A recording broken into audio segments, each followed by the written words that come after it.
All right, Florida State fans, I know we ended last year with a lot of anger, and rightfully so. And now you've created a little bit of anger for yourself, and hopefully this team plays a lot better than they did week one. And especially to me, when you watch the team is in the trenches. You know, the offensive line, great first possession. Run the football, have success, score, get the cool 2-point conversion with the swinging gate, which was awesome.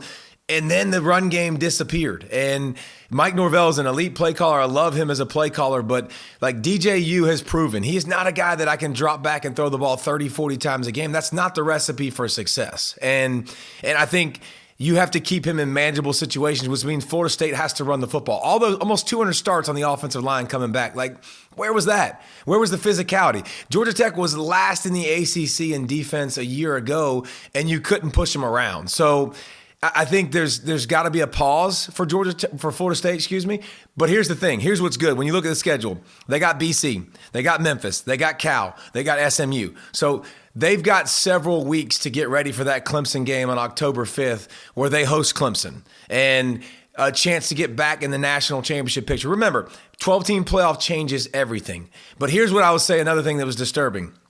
Defensive line wasn't good at getting to the quarterback, wasn't good at being a physical stop in the run. But how about the quarterback play from Florida State? DJU looks like the same guy. I like DJ. He's talented. He looks like when you watch him warm up, you're like, dude, 6'5", 250, that's a good-looking cat. But consistent decision making. Now listen, he came up clutch down the stretch in that game, and you got to give him credit for that. I mean, 4th and 7, 4th and 8.